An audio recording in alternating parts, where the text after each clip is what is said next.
The penultimate talk. It's my pleasure to introduce Dr. Naveed Malik, who is chairman of the AMRA Muslim Research Association.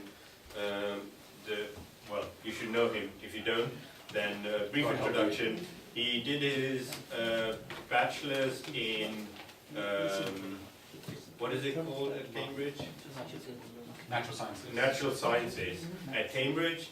Then a master's in theoretical physics at Imperial College London, and then a PhD at Warwick University, and now he's working with, under a scheme called Researchers in School as a teacher with a chair at King's College and some funding to do some research, but not a lot of time according to himself. So, So just check with Mudassisa. So we have this talk, and then we have homeworks. And how long have I got? Same time. 20 minutes. Yeah. It wasn't 20 minutes before. Well, how much do you want? Well, I was thinking, like a couple of hours would do, guys. Yeah. How about a scientist? takes time. I'll go through it fairly quickly. I think on the thing is 30 minutes. Okay. Generally 20-10. Yeah, we don't need questions. Okay, that's okay.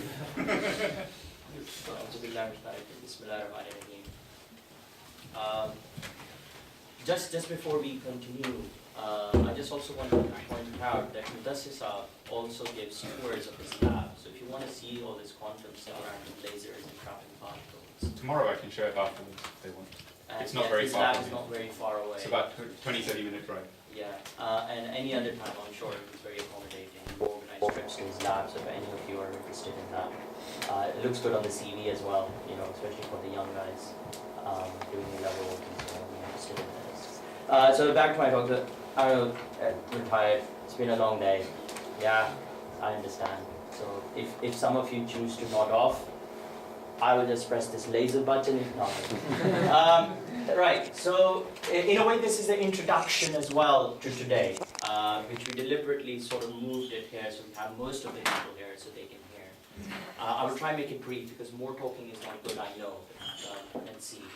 And this is about, it's not a very technical talk, it's not a very scientific talk, it's very in many ways abstract talk. It's about ideas. In a way, it's easy in that way. Yeah, it's easy when we talk in generalities. Yeah, I don't have to justify many things. But as it develops, actually, this is an introduction to AMRA. We talked about AMRA before, Ahmadiyya Muslim Research Association. What is it supposed to do? And consider this as an introduction. I think this, from what my understanding of it, this is what the essence of AMRA should be. So the aims which we have is to understand what vision Huzur has for us. And by the way, when I use the word scientists, I don't just mean natural scientists. I mean scientists in a general sense, where we use the methodical approach to acquiring knowledge. Okay, so the social sciences, the historians, even the arts, you might say, are included in this. And also, perhaps, well, we've had this discussion anyway, so just move on. So first of all, I have a question for you. Yeah, some of us, there are lots of elements here where you might have heard before. I've done bits of these talks before, combined them, recombined them. What is the Holy Quran? Have a read of that. A, B, C, D. I'll give you some time. So tired. Have a read of that.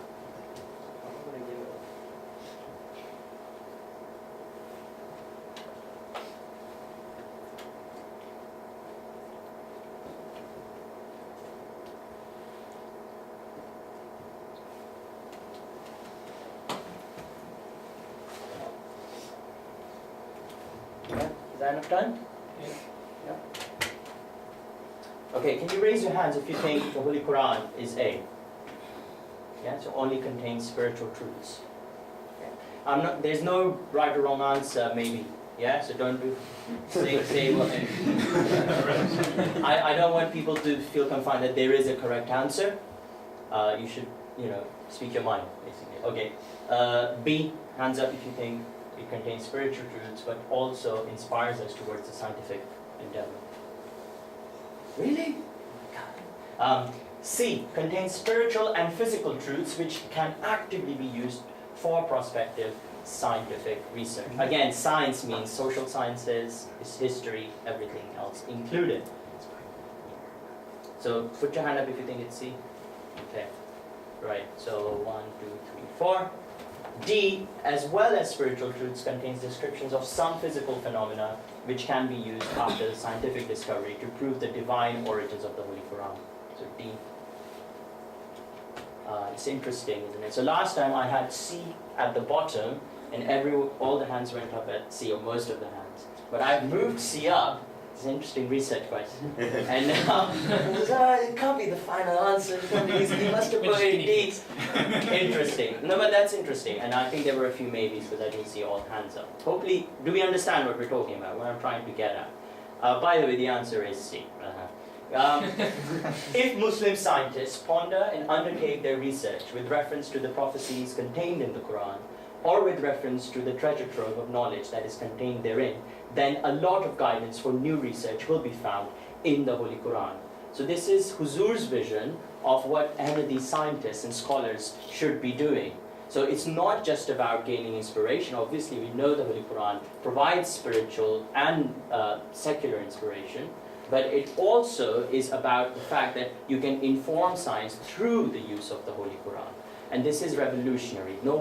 Very few people, in fact, actually do this. And very few people have demonstrated this. And what this is, I think it's a new paradigm shift if we are able to understand what this is in the first place. You have a comment? Yeah, like on the previous one, I would have thought that it's actually a combination of C and D, that it's both for perspective, but also there are some other facts which have already been found, so you can relate those to them. Well, because C, when you say which can be actively used for perspective, yeah, so C encompasses everything else. Okay. Right? Yeah, by definition, if you look at C, it encompasses everything. Okay. Right? The extra bit that you can use it for future research. Yeah? No, but then, I think I disagree, because I think if with science we probably, yeah, but we can leave it for another time. Okay. That was already very aggressive today. And that's yeah, fine. I think the time is limited, but let's see. Not very good chair. So what is prospective research? I don't need to go into this. So this is a shift of mind, and I think a lot of discussions which we have on a lot of the groups, we always tend towards retrospective research, right? So what I mean by that is that you observe particular phenomena, through modern science, and then you look back in the Holy Quran and you find them. Okay, so that's retrospective. You're looking back. Prospective, what Huzur is talking about, and nothing wrong with retrospective, but it's essential. Yeah, it's very important. Umar is going to talk about it as well, I think. Correct me if I'm wrong. Hazrat Iraq has written a book about it. But what Huzur actually is presenting, that now we need to go beyond that. We need to look to the future. How can we use the Holy Quran to make changes in the scientific world? So it's to find new information through application of science, but guided by the Holy Quran. Okay, so now thinking about it, it's difficult. Okay, what do we mean by guidance in the Holy Quran? And I've tried to term it how I understand it. This could be completely wrong. Feel free to point out. But this is how I understand it. And reading the Holy Quran, it seems there are two kinds of guidance. Sometimes you have very specific and direct guidance. For example, to do with the honeybee. Okay, so it's a very specific verse that there is a cure in this drink which is made in the bellies of the bee. Okay. It's a very specific thing, but it is a big idea though, all right? I'll come back to that. And then there's this implied side of things, like Professor Salam. We've heard of, what Professor Salam was inspired by. That he was inspired by the unity of God presented in the Holy Quran, to be motivated towards the fact that all forces can be combined, mathematically, that can be shown as a manifestation of one force rather than this other, four separate forces or whatever. And this, so this relies on this idea that there is symmetry in the Holy Quran between, there is symmetry between spiritual truths and physical truths. So you can you can glimpse what the physical world is like by looking at the spiritual message in the Quran. And there's some other examples which are interesting, because examples are good, yeah, because otherwise we don't need anything. So some specific examples, for example, and many of us know more about it. So something I came across, there's a mention of people of the book. So we're talking about archaeology in the Holy Quran. Not people of the book, sorry, people of the wood. Spelling mistake, not spelling mistake, word change as we say, teaching. People of the wood, okay? So people of the wood mentioned together as sort of part of a community of people of Hazrat Lot alayhi salam. And there's an interesting reference, and it comes twice I think, and they lie close to or alongside a manifest highway. Do you not see? Yeah, what is that manifest highway? What does it mean? It's a very, very direct sort of hint towards our directions among us. And it's the Holy Quran is a message for all time, remember? So it should be something which is detectable by us now. It's an interesting concept, and something someone might want to look at.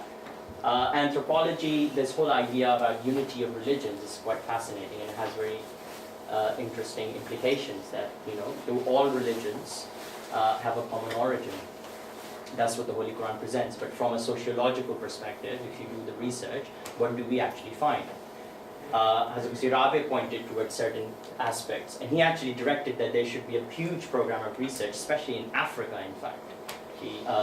There's a Q&A session on that, where he basically said, there should be a pan-African research team where they should look into the fact that they should look at pre-colonial perceptions of religion, not post-colonial, because that sort of changed how religions was perceived in Africa, and look into the fact, why do you not find any temples in Africa? There's ancient civilizations there, right? And you don't find temples there. What other reasons? Very specific references there. And something which I'm also interested in, for example, to do with the heart. So there is, I should put references now, but I'm just giving you very quick examples. As I said, it's not a technical talk. So Prophet Messiah talks about, he mentions it, that it is the heart which is the seat of all understanding and consciousness. Okay? Now obviously you have to read the Urdu and you have to qualify it, and you have to understand that is it using metaphorical language or not. From what I could see, it's something very unusual. The way Prophet describes the function of the heart. This is something which you prescribe to the brain, usually in normal scientific consensus these days. But it's something quite interesting. And if some of you have heard of heart-lung transplants, and then when you have the donor-recipient correlations in personality, which is a little bit freaky. It's anecdotal, but still freaky. Yeah, so what I'm talking about, I don't know, the medical professionals might know a little bit more, where there's some striking changes of personality in the donor, in the recipient who's received heart-lung transplants, and those personality changes seem to correlate strikingly with your donor. Interesting idea. I'm not saying this is how it happens, but perhaps a view to future ideas in research. Yeah, I can talk more about that later. So I think that Holy Quran is not a textbook of research. It's not a textbook of science, because if it was, we would be quite useless. Yeah, it would stunt intellectual growth. Yeah, we need to work hard. We need to explore, and we need to look. Otherwise, our intellectual faculties, just like a child, if you spoon-feed the child all the information, this is how it is, this is how it is, and don't teach the child how to get to that information, how to teach him or herself, that child's intellectual growth happens stunted as educational environments. Okay, right? I've been through that myself, and hence the results. We need to develop. Yeah, so whatever hypotheses we develop from the Holy Quran need to be good. What that means is no armchair, airy-fairy thinking. Yeah, they need to be falsifiable. It's not that you don't make such a general hypothesis. It's very difficult to falsify that all kinds of data will actually fit in. And in order to do that, you need to be immersed in both fields. So what I mean is, you need to have, and this is, I think, the vision of AMRA. Yeah, we need to develop people who have the book of nature in one hand, yeah, who are immersed in scientific research actively, not just armchair thinking, yeah, and on the other hand, they're immersed in the Holy Quran as well, and to its depths, and not just reading things literally, but getting to the spiritual message behind it. And that is important because, and I'll give an example, and this is will come across with me. If I request a little bit more time, there's some You still got important a few messages from Huzur on that as well.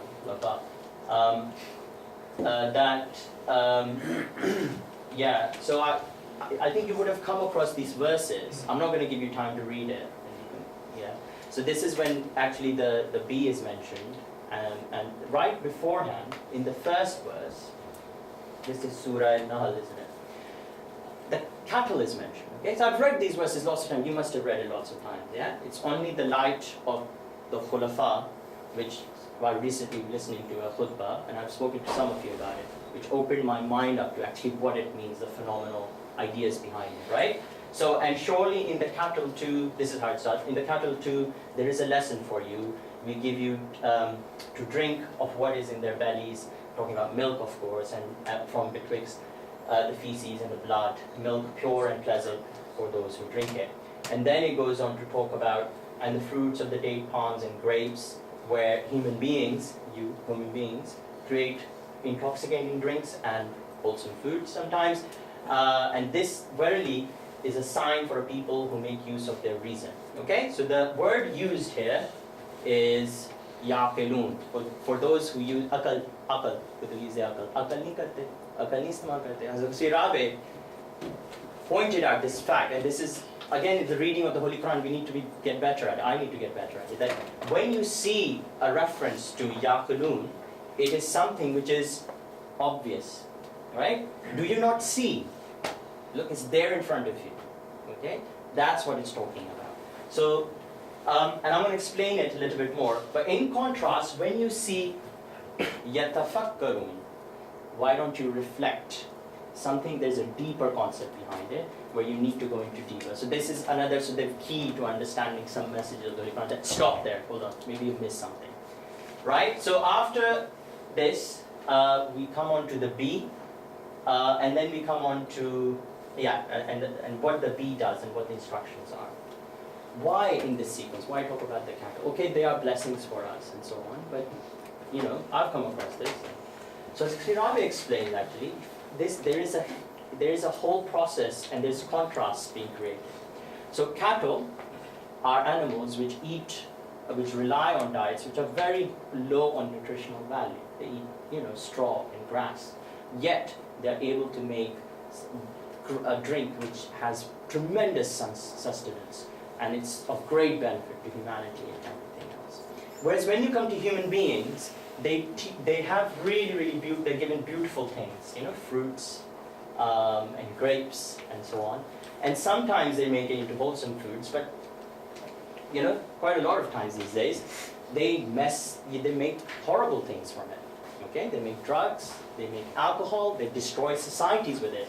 It's reminding, look at the cattle. There's a sign for you. The cattle creates this, takes this rubbish and creates milk from it. And look what you do. Yeah, do you not see? Do you not akal? Don't you use akal? Just look at this. I never thought of that, to be honest, and it took the light of the khulafa to do that. And our Lord inspired the bee. Now it's going one level up.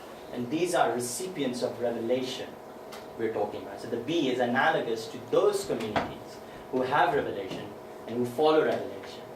And the bee has been instructed in these two verses to take these beautiful things, to take the fruit and the flower, which is included in the word which is used for fruit, and refine it to such a degree that they make things which are of benefit to all of humanity. So these are mu'mineen, right? So they take this revelation which is given to them and they spread it out and they create healing for the world. right? It's a beautiful message, and it's precise. If you're, I probably have messed it up in the way I've explained it. It's a beautiful message, I think, if you follow it on your own. Now, what I'm trying to get to is that you must understand the spiritual message before you can actually get to applying it to the real world. And what I mean by that is this verse, yeah, which operationally it's not, in terms of the message, spiritual message perhaps doesn't play much. But it's interesting that why is, when you're given something really important, yeah, something, you're also given the means to protect it. Okay? So these are the means which have been given to the bee, that you're going to make these things, but wisdom requires that you protect it as well. And the way you protect it is you make thou houses in the hills and in the trees and in the trellises. And this is a way of protecting the, I would say, honey as well as the honey. And perhaps with the colony collapse disorder which is happening, there are some clues to that. Can we look at how bees how bees actually survive at different altitudes or in different environments or among the trees and so on. It's just an idea, okay? So from a spiritual message, once you understand it, then I think you can truly harness the power of the Holy Quran towards science. I'll move on from that. I think there's a bit of an involved vision. I'll go into that. So what is different? This is, and we were having a lot of these discussions, and it's really important to understand that I think it goes beyond just for us being pure researchers. Right? We are in that world, and we have to work hard, and we have to use the tools which are given to us. But we are not just scientific researchers. And this is the difference. And this is why we come together in the AMRA. This is the benefit which we must derive from each other and from the guidance of the Khulafa. And that we must find insights, spiritual insights within the Holy Quran and apply it towards research. And Hazrat Masih Salih spoke often about it. Entire mankind has nothing to offer as comparable with the sciences posited by Allah, the Sublime, in the Noble Quran. The books, writings, and observations of the Prophet Messiah comprise only the exegesis of the Holy Quran. So it's not what is going on in the world is of no comparison to what could go on in the world if the honeybees of the world actually go on and access revelation through Promised Messiah and by praying to God and by reading the Holy Quran and actually applying it to the real world. One very important, actually it's a bit of a warning, here Promised Messiah also says that yes, you must go out and you must study, but sometimes what you notice is that because people who go into secular sciences only spend time amongst those people, that they are possibly corrupted as well. So this is something which we must guard against. I found this myself as well. When I isolate myself, I'm really into my work, I start thinking differently. And this is why we must again and again come back to Huzur, come back to these gatherings, to ensure that we remember what great potential we have and not cut that spiritual link off, because that is what's going to actually make us excel in every field, as according to the prophecy of the Promised Messiah. There's a law of nature, right? In a fundamental way, you can talk about things which are conserved, talk about energy, right? So your output cannot be greater than your input, yeah? And it essentially has to be less than, because you always lose something, for example, in terms of energy. So what that means is that we must work hard. There's no way around it. You need to get your hands dirty in research. Yeah, you need to really get into the nitty-gritty of it. You need to be doing experiments or mathematical calculations, but really testing things out, all right? Like the rest of the world. Because, your output is dependent on your input. If you're not putting enough input, this is the law which Allah Ta'ala has made for the world. That you're never going to even start. But after this step, God promises something else. Okay? Surely, and we've been talking about this, again, I heard this again and again, research is difficult. Yeah, it's cutthroat. If you go to US, they'll, with the working hours and the competition, they'll kill you or whatever, yeah?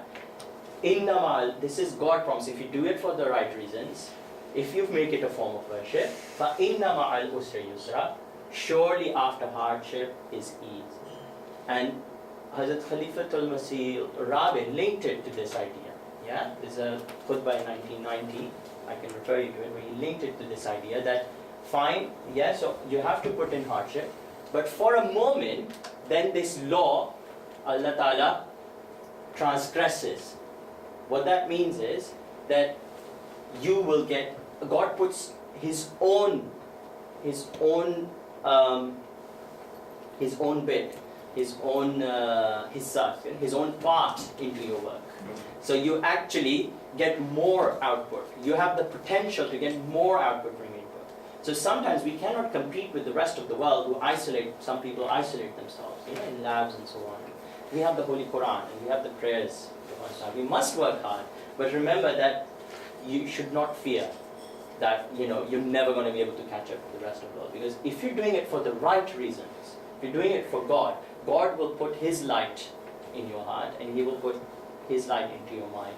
And your output will be much greater than your input, as we often find in our Jamaat activities. Yeah, this AMRA conference being one of them, if you know how it was organized.